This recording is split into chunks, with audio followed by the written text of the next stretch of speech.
Hello, Billy. How you getting on? Not too bad. How are you? Yeah, not too bad, not too bad. Just before we start, Billy, do you want to give us a little bit about yourself? Just introduce yourself, maybe give us your background. Yeah, as I said, my name is Billy Science. I'm working as a field archaeologist in and around coming up to 6 years, on and off now. I have a bachelor's degree from UCD in archaeology and a master's degree in experimental archaeology. And one of my big kind of passions or side projects within archaeology is looking at archaeogame. So the intersection between archaeological practice, representation, and how that translates into video games. You're studying the past through video games, how archaeologists are represented in games, or how the profession itself is represented. Interesting, interesting. So how do you feel then about like being an archaeologist when you go to like tourism sites like Newgrange or anything like that? How do you feel the visitor experience is at them heritage sites? Like if you have to rate that, do you think it could be improved? Do you think it's okay? Do you think it needs to be modernized a bit? What's your opinion on that? Um, so I think you've got, with a lot of heritage sites, especially in Ireland, you've got kind of two levels. You've got the national level, as you said, things like Newgrange, Skellig Michael, Hill of Tara. Then you've got more local heritage, so like local church ruins, or kind of small buildings that have been turned into shopping centres that still incorporate a little bit of the original maybe footprint or something like that. But I think across all of them, while there are some positives about the way things are done, you have visitor centre like the Newgrange Visitor Centre that has a lot of interactive elements within it. On the site itself and at some of the others like the Hill of Tara, the visitor experience I think could be improved a lot. If you take the Hill of Tara for example, going there without any knowledge of what's there or what you're going to be seeing, if you happen to go on one of the days that the visitor centre isn't open, I think I'm yet to go to the Hill of Tara where the visitor centre is actually open. It's like very limited, obviously, with the resources. It's just a field with a lot of lumps and bumps into it. There's not a lot of signage around. There's very few kind of representations of what you would be looking at. It's, like you said, a lumpy, bumpy field, and you can go there, you'll see people climbing on top of what are monuments, old monuments, without any kind of recognition of what they're looking at. And even with that knowledge, you can kind of go there and still find it hard to conceptualize what these things would have looked like when they were being used. At the same time, Newgrange, which is probably the most recognized site, the visitor experience is often it's limited for a start. Like for the solstice thing, you have to get involved with a lottery and hope that your name gets drawn out, to actually go and experience the monument, how it's purportedly being used, with the light coming into the central passage. But even on a normal visitor's day, like it's a crowded experience. You're going into this with maybe 20 other people. You're not really experiencing the monument on any kind of intimate level. It's a very kind of rushed, processual kind of way of looking at things. And then again, on a local level, you have monuments in the middle of villages, towns, all across Ireland that are neglected and people just don't know that they're there. So one of the other things that I do, I'm part of a community group called the Society for Old Lucan, and who recently adopted a local church, St. Finian's. And this site had, the last time any kind of maintenance work had been carried out on it was maybe the late 80s, early 90s. And since then, graffiti, antisocial behavior, lots of damage through vegetation growing into it,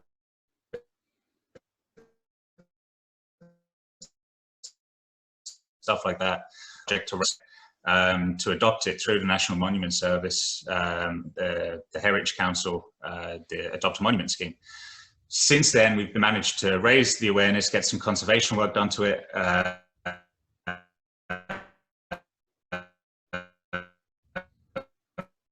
We have maintained, and all just through the small stuff that we've been doing. But at the same time, you're still struggling to through planning laws and I suppose ethics, questions of accessibility and stuff like this, of actually promoting the site or giving visitors a way of understanding the site when they're there and to know what they're looking at rather than just a few crumbling stones in some cases. Interesting. So do you think then that you could utilize kind of augmented reality and virtual reality, maybe not at every site, but at some of the sites, to increase like the level of immersion that a visitor is going to have? So the likes of having 360-degree photos from excavations, some of the sites that are indoors, like the visitor center at Newgrange, then you could have like VR experiences, like you were saying, the in the passage to them, that it's very crowded, and if you actually want to get in for the real thing and the winter solstice, you have to win the lottery. Do you think like then if we had a couple of VR headsets set up at the visitor center, that you could have like not like a fake one, but you could have like a VR recreation of the winter solstice, so then the person can kind of experience it themselves and not have to be in the chamber with 20 other random people, if you know what I mean? Yeah, so I suppose sticking to the sites that we've already spoken about, so the Hill of Tara, Newgrange, even sites like Skellig Michael, and on local levels, local sites as well. I think augmented reality certainly could be used to great benefit for a lot of these sites, as well as virtual reality. For augmented reality, I think going back to the Hill of Tara, obviously a lot of these monuments, for anybody that's ever been, they're at ground level. A lot of the structure that would have been above ground has been removed from ploughing activity or just natural erosion and stuff like that. So you're looking at a very kind of low level trace of the thing that would have been there originally. And obviously the site is of great importance, so you can't really, drive a massive signpost down into the ground for fear of going through a burial or a cremation or another monument that hasn't been there. Obviously, like there's been a lot of geophysics work, surveying to find out what is there, but it's a site of like huge national importance, which we've seen with things like the motorway program and the protests that were going on there. You've got a lot of different vested interest groups that, they have their idea of what the site is and what should and shouldn't be put onto the site. You've got questions of, archaeological ethics. Is it right to put in a fixed display panel that says what something looks like if there's some kind of discussion about whether it is one thing or another? For example, the banqueting hall along linear structure, there's one view that it's called the banqueting hall because it would have been a huge building, long building that would have been used for, this would be a processional routeway for kings being inaugurated that would walk up that route towards the other monuments on the site. So by using augmented reality, you can not only hold up your phone or your device and see one interpretation, maybe the banqueting hall proper with a feast.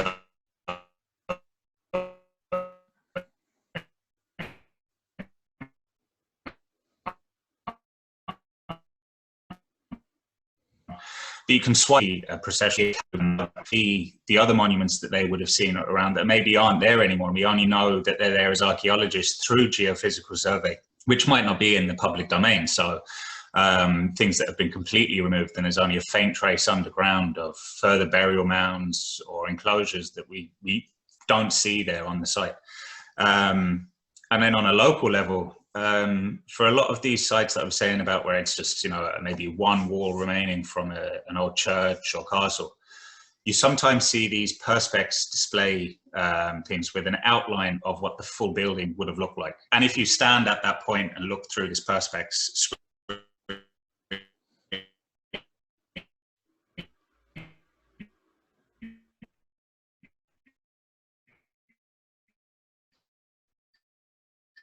it matches up the ruins that are there. And so there's only usually one there, which creates a bottleneck for any kind of visitors coming in. You know, you've got one person standing there, they're wanting to take a selfie in front of it. Then you've got their friend, the mother, the rest of the family that are all going in.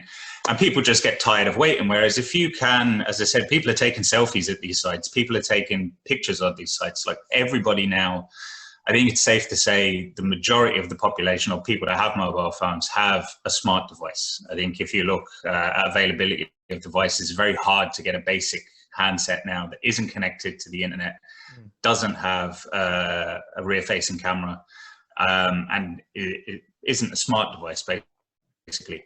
So they already have this in their hands. And I think if archaeologists and heritage workers kind of realize this, instead of, you know, before you would think, oh, well, in the Hill of Tara, it'd be very hard to get mobile coverage. That's improved greatly in the last few years. I mean, as I said, I travel all across the country to sites, and I have 4G connection everywhere, and that's going to improve again with 5G and stuff like that. So people have these devices in their pockets, and to be able to call up an app that's not maybe just focused on one site, but, you know, a collective, so you can pull resources together. So, for example, I live in Lucan, and the Society for Old Lucan are looking after their heritage there. We have Leixlip, Maynooth, Selbridge,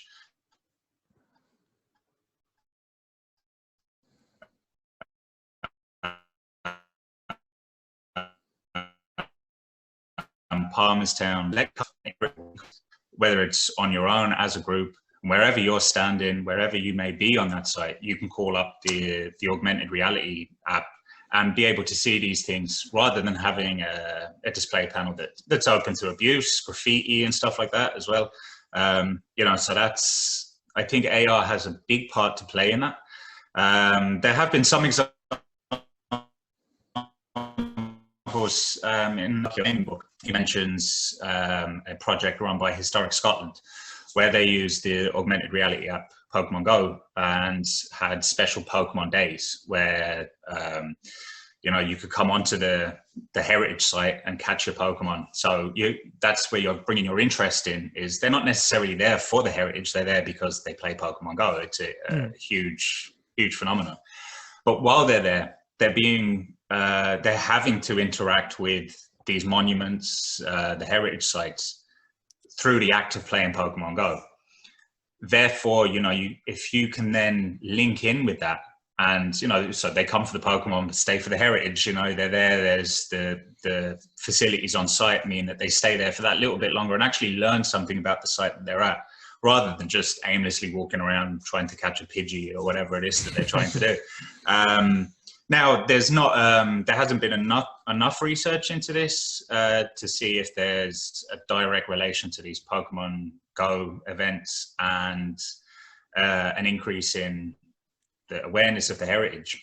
But obviously, these things are fairly new. And archaeology, I think, while there's a history of game studies in history, using game studies in archaeology is a little bit slower on the uptake. 2018 seems to have been when it started to kind of really gain more in popularity. Again, people like Andrew Reinhard and a lot of other academics in York University, Leiden University in the Netherlands as well, with the conferences like the Value Conference, where they're looking at video games and how they can be used to think about archaeology, study archaeology, be implemented into archaeology.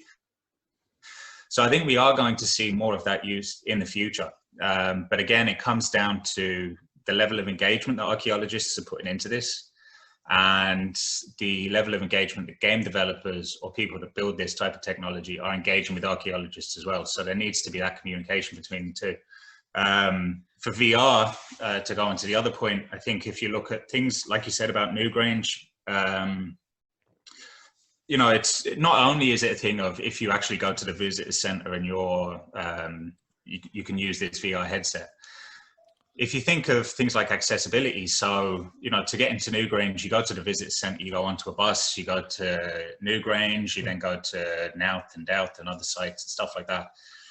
you have somebody who isn't necessarily able, for accessibility reasons, to use those services to actually physically get to the site, with the advances in VR technology, which is only going to keep improving, become more immersive with things like haptic technology, you can have somebody that doesn't even need to leave their home and be able to get a somewhat authentic experience of Newgrange, or even something like Skellig Michael, where there's been a huge detriment to the site since Star Wars filmed there, of an increased visitorship going to the site, which was made for 1 or 2 months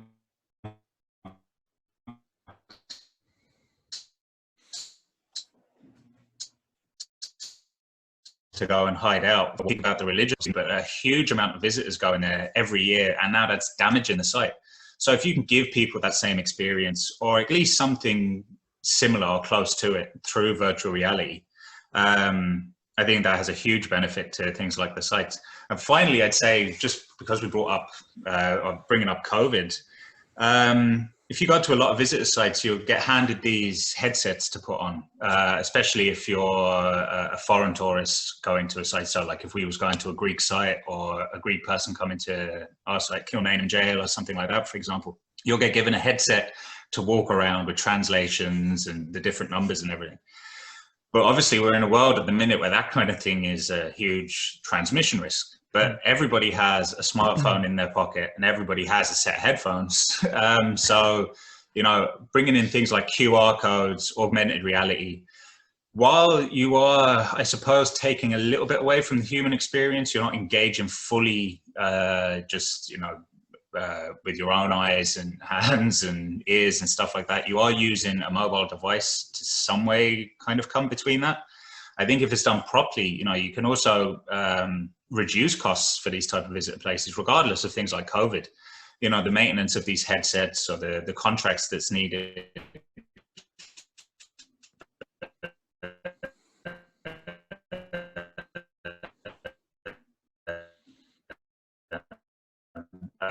Guides, or just Sorry, Billy, you're cutting out. These translation guides, or just, you know, step-by-step tour.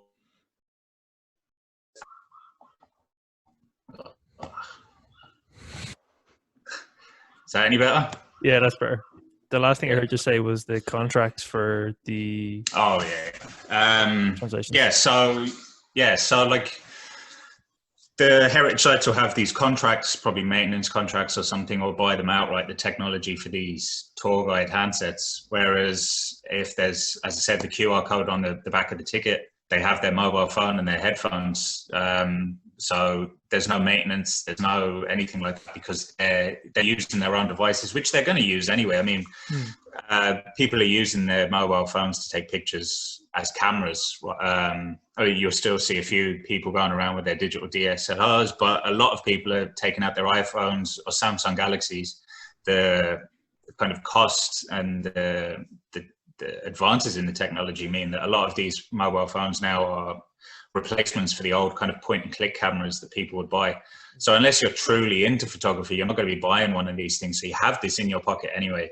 As again, a smart device, access to the internet, has cameras, well able to run an augmented reality app, as well as tourist information that you get through these more traditional headsets. I would add one thing that archaeology needs to be a little bit careful of, which wasn't, again, going back to Pokemon Go, there was a little bit of controversy, and again, Andrew Reinhard mentions this in his book, of Pokemon being available at the Holocaust Museum. So, you know, you've got a little bit of an ethical issue there of, if you are going, like, what's the right, it's all about tone. Like, I mean, if you're not going to have a Pokemon Go day at a place like that, you know, obviously a lot of gravitas at the place, and a lot of meaning there that really needs to be felt on a human level, not while you're going around trying to catch Bulbasaurs. So, you know, there does need to be some consideration there of how these are applied, and how, I suppose, gamified they are. If it's more a traditional heritage tourist-based thing, or if you are going to kind of gamify it to bring some more general interest in, rather than somebody that's already got some kind of enthusiasm or some background knowledge to the site. Just a casual person that doesn't necessarily want to be there. They might be being dragged along by their parents, but if they can go in and if there's some kind of gamification in it, that might be good. But obviously there needs to be some ethical consideration into how that's used, or when that's implemented, depending on the site that you're trying to implement it in. That's a really interesting take on it. I suppose that's something, you know, a lot of people wouldn't really think about. Some people would, if they think that this is a good idea, they just assume it's a one size fits all, but it's kind of not. It has to be tailored to like you're saying, you obviously can't have something like Pokemon Go at a site like Auschwitz or anything like that. It's all about finding the right way to do it, or sometimes there's no right way to do it and you just don't do it at all. So it was a really interesting kind of take on it. Yeah. Well, I think it goes back to something that I mentioned, where you need to have the right level of communication between the people that are making the visualization that you're using, whether that's augmented reality, virtual reality, or even a more traditional kind of display board, and the archaeologists. And this is something that always goes on. You know, we go out and we excavate something, we have our drawings, we have our plans, we say what we think the site would look like. But that goes to an artist who isn't an archaeologist, wouldn't necessarily know the right materials to be using at the time. And so after paying all of this money to get a visualization done, it comes back and it's completely wrong, or there's some inaccuracies there. A thing that archaeology always falls into a trap of is we make these 3D representations because we know how to use Blender or something like that. We make this representation, we put one tiny person at the front for scale. Whereas game developers who aren't necessarily looking fully at historical accuracy do a little bit better with. So things like obviously Assassin's Creed, especially the latest trilogy of Origins, Odyssey, and Valhalla, you're seeing these monuments being used. So you've got people praying at shrines, you've got people moving around the monuments. So it's the people aren't there just for scale. There's some kind of contextualization there. And while the level of academic input is sometimes questionable, so, I mean, for Assassin's Creed, they tend to use historians. For another Ubisoft game, Far Cry Primal, I don't think they even looked at what archaeology is. There's some problems with that game in the sense of archaeological accuracy and what we think the kind of Mesolithic, Neolithic was. I don't even know when that game's supposed to be set. It's so confusing. Then you've got things like Ancestors, made by Panache Digital, which were some of the original creators of Assassin's Creed, which, again, if you think of the Ubisoft Assassin's Creed motto, history being our playground, there's obviously some interest there and some knowledge. What level of knowledge went into Ancestors, I'm not 100% sure, but this is kind of pre-human, obviously, with the name Ancestors. There's supposed to be a sequel coming to that, and I know I don't know if this is going to be watched by anybody or you'll like to replace the game, but some spoilers. The second game is going to obviously carry on, and when you finish the first game, you're just at that cusp of turning into what would be our probably closest relatives on the family tree. So it'd be interesting to see how that's played out into kind of more Mesolithic hunter-gatherer type things.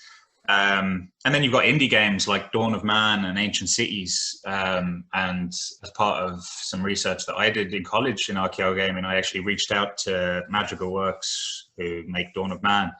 And they was upfront and honest and said most of the information that they have from the game is from Wikipedia or open access articles. No, we as archaeologists try to get things published. By doing that, when we get them published, often they're behind a paywall, which means the information available for people like Assassin's Creed or whatever, they're not going to want to pay a huge, like these games cost a lot to make already. They're not then going to want to have to add in, you know, another few hundred for access to academic libraries to pay somebody to go through to research all of this stuff. They're going to want the Wikipedia or the SparkNotes version of it.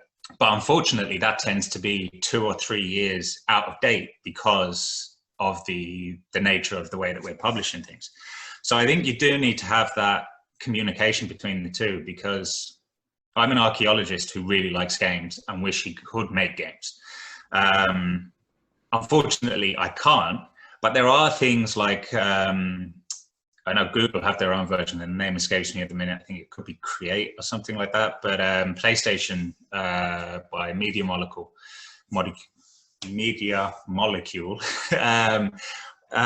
is called Dreams. It actually won a few BAFTAs at the Game Awards recently, which allows people pretty intuitively to use their PlayStation, whether it's the DualShock controller or the PlayStation Move controllers, to make 3D or 2D games, experiences, as well as virtual reality with the more recent updates that they've added, which allow people like myself to try to recreate some of these things that we have, like the Irish National Heritage Park, where you've got ring forts and crannogs and stuff like that, to try to make that in a more general interest or accessible way of doing it. Like, I mean, as I said, at the moment, we can't go to the National Heritage Park because it's closed due to COVID.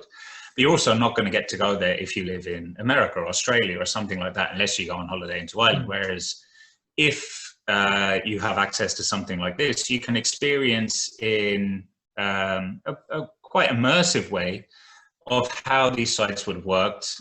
You can have narration, you can have text pop-ups, you can link into things like QR codes and stuff like that to allow them to get more academic information through a gamified experience. Now, obviously, there's people out there that are a lot better than I am, and a couple of little prototypes that I made of things like crannogs, ring forts, a few artifacts. There are people out there that are making like photorealistic scenes in this game. And with some time, if work and life wasn't getting in the way and I was able to sit and spend some time with this, it'd be something I could work towards quite easily and at low cost. Unfortunately, there are some issues with that. Obviously, it's linked to the Dreams platform. And I know they were talking of ways to export the things that you created in Dreams to distribute them free of charge across different platforms. Because obviously at the moment, if I'm playing it, somebody has to have Dreams, or they have to have downloaded a Dreams viewer to allow them to get into these things. And it's only on PlayStation. So obviously I can make things, I can make videos of them and put them on YouTube or Twitter or something, but you can't use it as intended, which is an interactive experience, something that's building upon the things that we already have with the likes of the park in Wexford. That's taken away unless you can distribute that across multiple platforms. And the jump from using Dreams into using something like Unity or Unreal, probably the two most popular game engines at the moment, it's huge. You know, like I need to go and do a course in computer programming to even come up with something basic, which would never be at the level of the visualizations that I'm able to achieve on Dreams.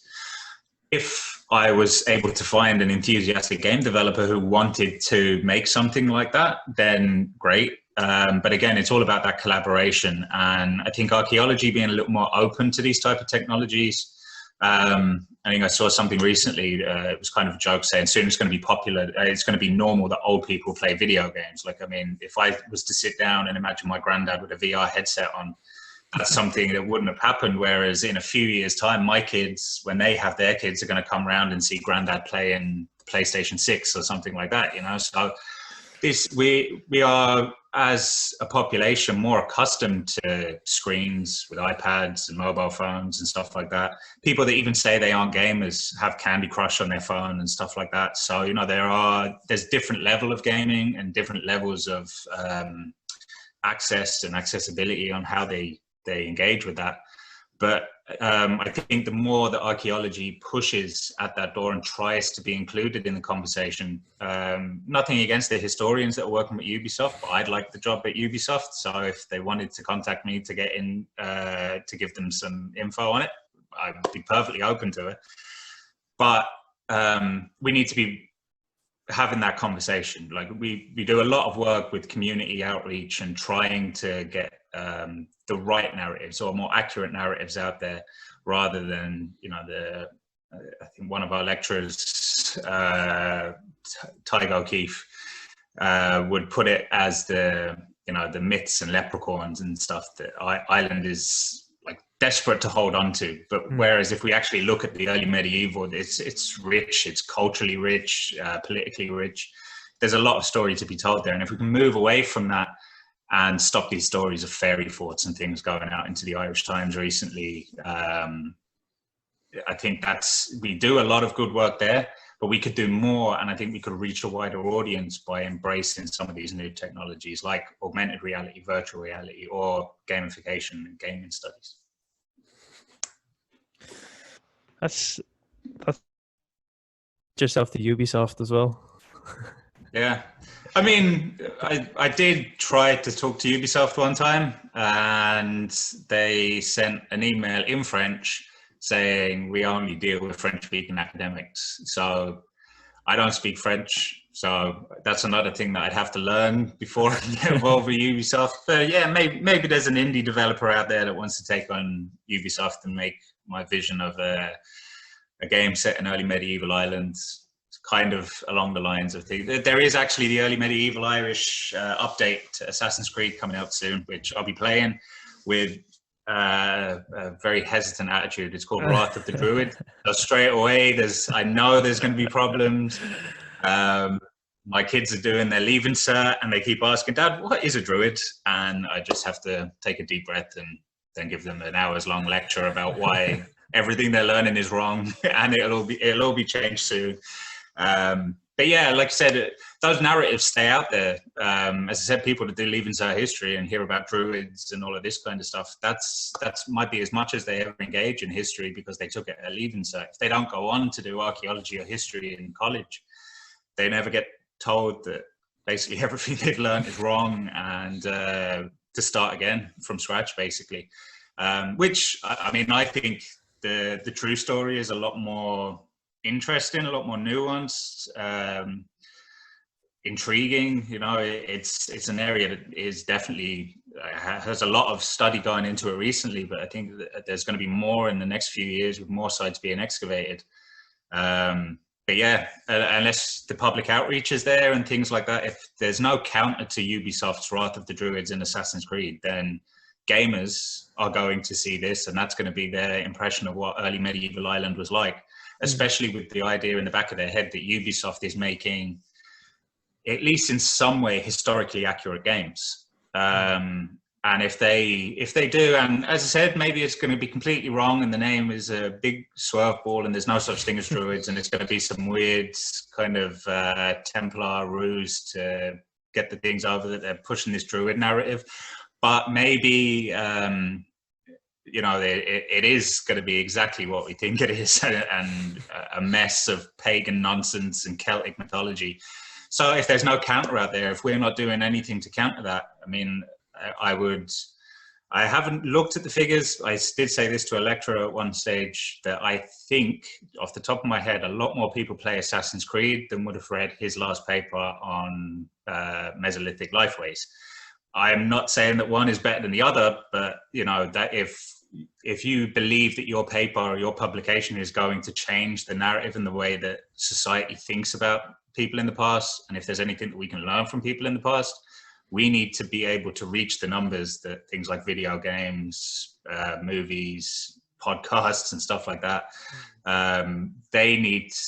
We need to be pushing at those doors to be able to get the numbers. You know, if more people comment on the things like the Daily Star and the Mail when they publish a thing about Cheddar Man having black skin, about how it's an outrage and it couldn't possibly be true, than have actually read the paper about the Cheddar Man reconstruction. So, you know, so Ubisoft, if they want to hire me, or if not, anybody, and I'll make a better game than what maybe Wrath of the Druids maybe for Assassin's Creed Valhalla. Just one last kind of question before I let you go, Billy. You were saying that communication is vital between archaeologists and the people that are going to be making this kind of augmented reality or virtual reality software at the tourism sites, at the heritage sites. Do you think that's the most important issue, communication, to make sure what archaeologists are actually excavating is what the public is actually going to end up seeing, or do you think that there's a bigger issue? I mean, I think that there are a lot of issues. I mean, it would be an important issue is that the communication is there. But to get to that point, I think you need, first of all, you need a recognition that this technology would be beneficial and that it is acceptable or accessible to a large amount of people that are going to these sites. Second, you need to kind of get a little bit of fear out of the way of the costs or the complexity involved in some of these projects. I think if you're not a game developer or you're not a computer programmer, the idea of making an augmented reality app for a small site would seem like a massive expense that is going to be impossible, and everything's going to cost a fortune, and we'd be paying millions for something that maybe 1,000 people might use every year, and that you may only make a small amount of advertising revenue or something like that, because there's always the costs, how much you're outgoing and what you can get in that you can invest back into the site. But I think, as I said, there are more open access programs. There are more pathways into this. I think the costs generally are coming down for these type of things. I think a wider recognition that this work as on a collective level. So rather than individual sites looking to implement this thing, like I was saying, on a local level, neighboring communities or counties using a centralized program that can link in these things to share business, to share awareness, you know, to divert somebody you might know about the local history in your site and you download this app. But for example, the churches in Lucan are quite closely linked to the churches in Leixlip through the orders that were running them and the patrons. So if you can get that information, then you're going to have visitors then moving from Lucan into Leixlip to kind of follow that story and to follow that trail. Again, these type of things will bring the costs down because you're obviously collective bargaining. So yeah, I think obviously the main issue being communication, not just of how archaeologists want the site to be represented. Because going back to the Hill of Tara, I think while archaeologists can be seen as, you know, the storytellers that bring this past to life, there's also some skepticism. I mean, the anti-science movement of today is very much with the gatekeepers. I've hidden out of shot. I know I don't have a bookcase behind me. I would have had earlier, but the internet connection moved. But on that shelf is obviously a box of ancient aliens material that we hide from the public because we don't want them to know that they actually built the pyramids and stuff. But these people are out there. So like the Hill of Tara, there's a big Druid movement, going back to Druids.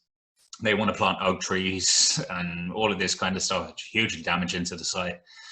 But if you completely exclude them from the narrative, that's only going to cause further problems. Yeah. So to be able to understand all of these interest groups, to be able to include them into it. So as I said, being able to swipe between what the leading archaeologists may have thought, what local spiritual groups think, or even a more agnostic, just, well, this is what the geophysical looks like. We're not going to even show you what a representation is. We're just going to show you what is exactly there on an excavation from, as you mentioned at the start, 360 excavation photos or plans, which are usually available in the publications. Or reports that come from these sites. So, you know, being able to bring all of these things together to reach a much wider audience that's more inclusive. And again, going back to things like accessibility, people that aren't physically able to get to the site for whatever reason. I mean, a lot of these are remote, up hills, across mud paths, tucked in the middle of a forest somewhere and stuff like that. So to be able to bring that into people's living rooms or to people's homes where they might not be able to leave their home for whether that be global pandemics or other accessibility issues. So I think the communication runs not just on the accuracy of what we put into it, but the communication onto what is possible with this technology and how it can be implemented, and the cost scales and how it can be ramped up, trial versions, how it can be monetized to bring in money for these sites. I think there just needs to be a little bit of the fear from maybe both groups. The archaeologists don't see computer programmers as this kind of alien group, that they don't have any access into that world, and that maybe game developers don't see academics as somebody who's trying to take the fun out of the good things that they're doing. Yeah. You know, they want to see these things you know, some artistic license and some fiction put into it, but that you're playing in an accurate space. You know, you're seeing an accurate representation of a ring fort in a fictionalized story, which is mostly what we see with television, movies, and video games anyway. I don't think any archaeologist would be too concerned about the fictionalized narrative that's within these places, but seeing a visual representation of the archaeology as accurate. And things like where Assassin's Creed have the discovery tours, which will show you and highlight where the creative license was taken and the bits that are historically accurate and where the game developers maybe pushed it a little bit to make the game fun. So to realize that, you know, we both have the same goals. We're both trying to give people a sense of immersion into the past, whether that's on site and the tools that we use to help visitors conceptualize it, or it's at home playing a game. The people that make Assassin's Creed want people to think they're actually running around a pyramid, or running through early medieval England and soon to be Ireland. And we want the same thing, people to be able to go to these sites and get some idea of what the past would have looked like, how it would have been, away from this kind of overly, like, the fetish of the Celts, taking that away and, you know, showing people the true history and their true ancestry and culture. We want that same level of immersion, and we have the same tools. You know, we spend hours mapping the landscape, creating 3D representations of it, thinking about how people would have moved in the landscape, the type of things they would have had in their houses. These are things that game developers and people that make augmented reality and virtual reality, they're looking at the same thing, because the immersion is seeing a table that's been used, that has kind of half-eaten food on it, the types of food that they had, the lighting in an environment, the way it would have sounded, even perhaps the way it would have smelled. If we can bring that in through the same technologies that people are using to make games, virtual reality and augmented reality apps, I think we're both converging on the same goal of what we want to do, just from different points. And I think both could benefit. The more input that academics put into games, the more immersive and enjoyable their games are going to be.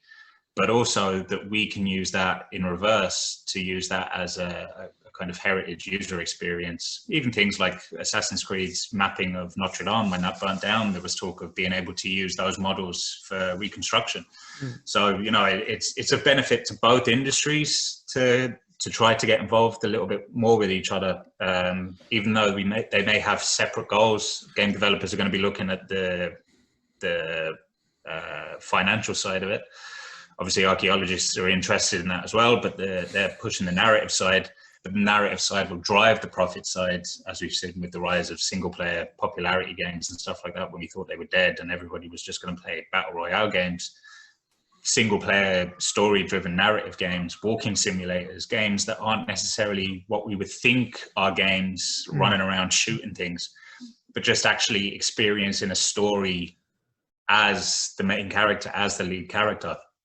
These are things that are games and award-winning games at this stage. So, you know, there's definitely a lot of potential for crossover, not just with games, but as I said, augmented reality and virtual reality as a tool for visitors and heritage, as well as I said, even gamifying certain elements of it, but with consideration to the ethics involved. That's interesting. That's a lot of information. I didn't think you were going to stop. I thought it was going to just keep snowballing. That's yeah. I mean, I can keep going. How long's your essay? How long does the essay need to be? That's all my questions anyway. Unless you have anything else you wanna add before I let you go. No, not that I can think of. I mean, as I said, I could probably go on all day. There's a million things. Like as I said, the way that we think about archaeology and the theory behind archaeology, and the way that crosses over to game studies, not necessarily making games, but how we look at games and how people experience those games, even from the element of video game controllers, and how, you know, the idea of building a video game controller or virtual reality or augmented things is to make the physical thing you're using to disappear. So like you have a control pad, but you don't want to look at that control pad. You want to look at the screen. when you have to look at the control pad, that breaks the immersion. When you have to remember that you're a player through a loading screen or a cutscene that takes you out of that first kind of huge immersion, that's when you get that break. And the idea that, you know, we have these controllers across different platforms, which could be converted to different cultures, that all seem to share a lot of the same characteristics and stuff like that. It's the exact same way that we think about how a stone tool developed in Europe as opposed to in Asia. These things need to feel right in the hand and feel right to the human that's using them. And, you know, if archaeology is the study of things, video games are things both virtually and physically. And so the way that we interact with them is, there's a huge crossover there in theory, though, I think. So as I said, I could talk all day about any aspect of how archaeology or heritage could benefit from things like AR and VR and games and stuff. But yeah, I think if you have enough for your essay, then you're good. Yeah, I mean, I think you've given me more than enough at this stage. It was a really interesting perspective on because I suppose I was coming at this from a purely like, you know, we can do this, so we should do this kind of perspective. But it's really interesting to get that kind of outlook on it. Where it's like, well, you have to remember all the different groups. Like, for example, when you talk about the Hill of Tara, I never would have thought of considering the spiritual groups like the likes of the Druids. I would have just thought, oh, everybody would love this. And then you kind of remember there's still people who worship these deities, these kind of spirits or whatever. So it was a really interesting kind of duality you got there. But yeah, and I mean, if you like you said, going back to the finances of it, if you cut out any part of the potential market, then you're limiting your return to come back. So obviously, you're not going to want pop-ups for gardenscapes to be coming up in the middle of your heritage AR app, but you are going to want some kind of maybe advertising revenue or something to go through, and to get that kind of money to come back. If you're making this a free app that people can access, that's pretty much the way of monetizing it. So you're going to want that Druid money, you're going to want the academic money, you're going to want the general interest money. Cutting out any of those groups not only is going to make them feel excluded, which can lead to protests and stuff like that, but I mean, you are cutting out any kind of potential revenue stream as well. So yeah, that's interesting. Like, you have to kind of cover all your bases, because you obviously don't want to be losing money on it. Like, it's already hard enough for heritage places and archaeologists to get funding, to get money, especially now, like in the middle of a pandemic. So yeah, that's all my questions. So unless you have anything else, I think maybe we can call it there. No, I think that's everything. I don't have a Spotify. I don't really care about Twitter followers or anything like that. So yeah, if you know me, then you already follow me. If not, I don't care. Do you have anywhere that if anybody from Ubisoft is listening, they'll be able to get your CV? Yeah, I'm sure I have a LinkedIn somewhere, I think. So William.Signs@ucdconnect.ie. If anybody did have any questions about archaeology or games, then yeah, they could get me there. But yeah, if not, I'll be out digging somewhere or playing PlayStation. All right, Billy. Thanks very much, man. Grand. Take care.